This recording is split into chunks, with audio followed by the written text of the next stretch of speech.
plan. For followers of the game, it's a familiar story.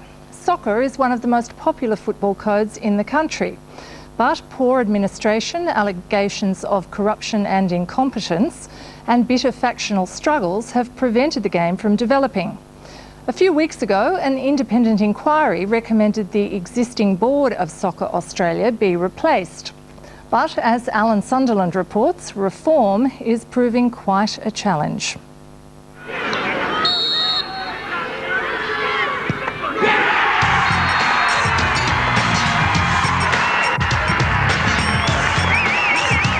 Blacktown City Demons 1, RP Leichhardt Tigers 1. It's grand final night in the New South Wales State Soccer League, RP Leichhardt versus the Blacktown City Demons. There's plenty of action on the field, but up in the Leichhardt clubrooms, not everyone is giving it their full attention. That's because there's a different sort of action taking place inside. Tom DeManus is the chairman of the New South Wales Soccer Federation, and that makes him one of the most important administrators in the Australian game. Right now, Tom DeManus is busy organising a meeting to sack the entire board of Soccer Australia and replace it with a team handpicked by one of Australia's richest men, Frank Lowy. If we don't have Frank Lowy, where does the code go from there? What is the future for a code where it has no money, no corporate support, no grassroots support, no government support, no media support? The plan to dump the board of Soccer Australia is just the latest in a series of controversies that's turned the game into one of Australia's longest-running soap operas. 2 years ago, I reported on the state of soccer in Australia. What I found then was pessimism and despair. If they had any decency or any love for the game, decent love for the game, they would resign. All I'm saying to you is that Soccer Australia is solvent. Soccer Australia is conducting its business in a proper and prudent way. Skoko! Oh, he hit the post! Chance gets a goal! The game at a domestic level is, in my view, on the precipice of death. There were allegations of corruption, an independent inquiry and a financial crisis. 2 years later, it's worth asking whether anything has really changed.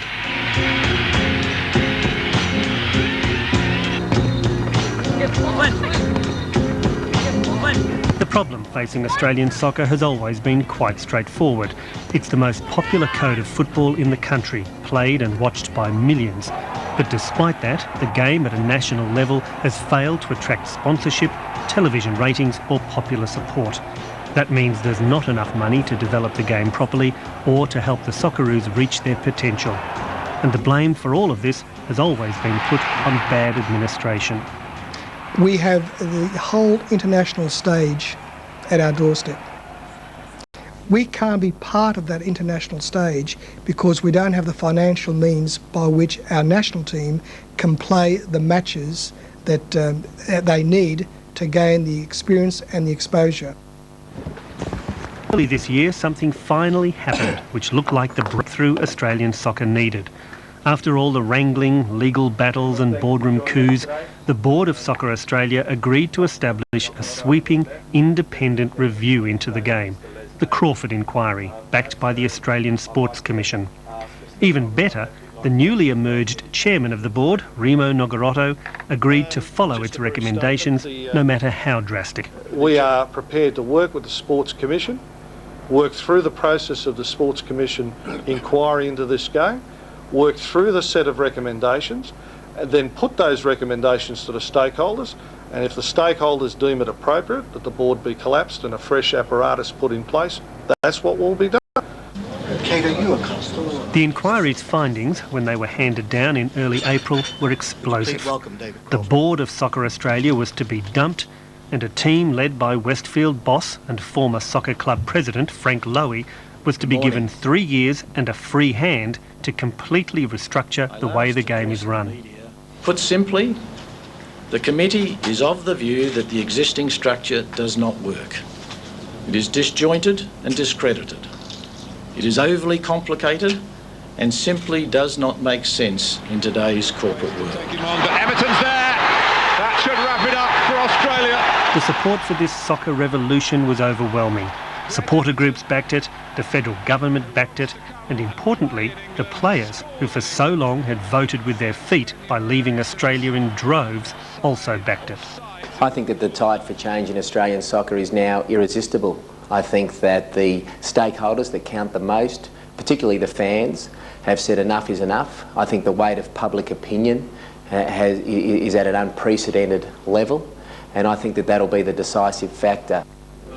And when the Soccer Australia board put its money where its mouth was and agreed to call a meeting to effectively sack itself and hand power to Frank Lowy, it seemed nothing could go wrong.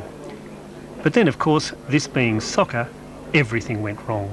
We always knew it was going to be a tough process.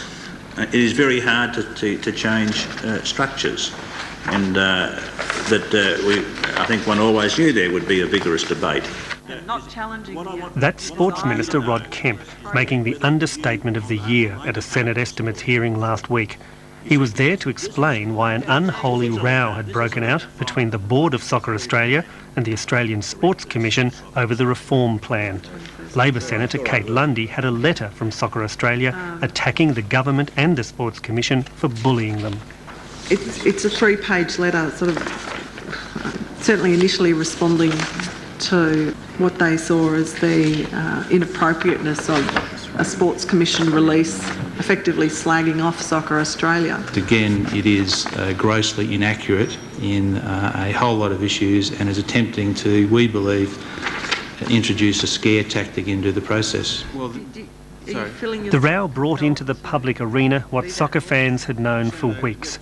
The Board of Soccer Australia, having initially backed the sweeping reforms, is now digging in its heels and clinging to power.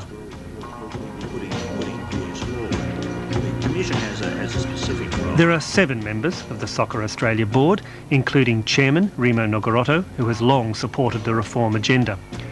But a few weeks ago, Remo Nogarotto and 2 others suddenly resigned, claiming the board had split, with a bare majority now opposing reform of the game. Not long after, a 4th member signalled his intention to resign as well. That left 3 people clinging to power: Acting Chairman Les Avery, a long-time administrator from South Australia, Paul Afkos from Perth, and Dominic Galati, who runs a company that makes its money by promoting and marketing soccer. These 3 are now referred to by most people as the Rump Board. The Rump Board wants to stay in power. There is no other rationale to understand their position at the moment. That's where Tom Demanis of Soccer New South Wales comes in. He's used his numbers to call his own meeting of Soccer Australia later this month to have the last 3 board members sacked. Well, the notice of the general meeting was prepared in consultation with Frank Lowy. The intention is to embed Frank Lowy and his interim board for a period of 3 years, to give them that structure whereby they cannot be removed from the board other than through a special resolution of members, and provide them with the opportunity of being able to implement their business plans and restructuring of the national body. And what happens to those members of the existing Soccer Australia board that are still in place? Well, on our resolutions, they have to step down. Undeterred by that rebuff, the Rump Board has begun appealing directly to clubs, warning them that their rights will be trampled if the government-approved Lowy team is given control of the game. And at least some clubs are listening. These people, like the Crawford people group, should have went to each state and stated what their position is. Not just here it is, Lowy's been appointed, to hell with all of you, you know, you've ruined soccer for the last 30 years or 50 years or whatever, which is wrong. Charlie Farrugia has helped run his beloved Green Gully Soccer Club in Melbourne's northwest since the 1960s, when it was a Maltese community team called Ajax.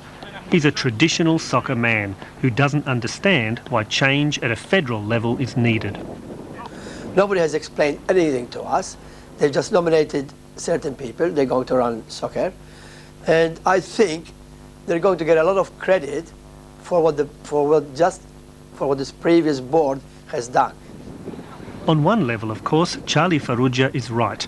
The existing club bosses who've controlled Australian soccer for so long will have to loosen their grip on power to make way for a modern, commercially run game. What the stakeholders are being asked to do at the moment is to give up a little bit of power, or rather a lot of power in what is a crumbling empire, and replace that with holding genuine stakeholder interests, shareholder interests in a much bigger company, a much bigger sport.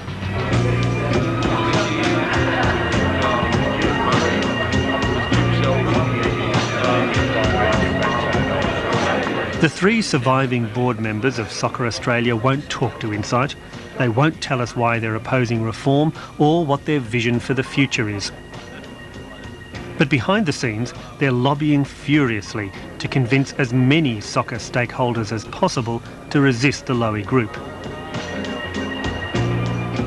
They've also contacted FIFA, the international soccer body, claiming an undemocratic process is underway to rob Australian soccer of its rights. The reply, which the board members refused to release, said there is no matter at this stage which could lead FIFA to launch an investigation, and in any event, changes are necessary to enable the whole Australian football family to face with stability the challenges of today. There is no issue regarding the FIFA statutes as far as Australian soccer is concerned in the Crawford report. The reality remains that the Crawford report can only be implemented once the existing stakeholders exercise their democratic rights. Well, look, I haven't spoken But it's still not clear whether the soccer community will get the chance to exercise its democratic rights. Soccer Australia has now threatened to declare most state soccer organisations unfinancial. That would stop them from voting, and the whole thing would wind up in court.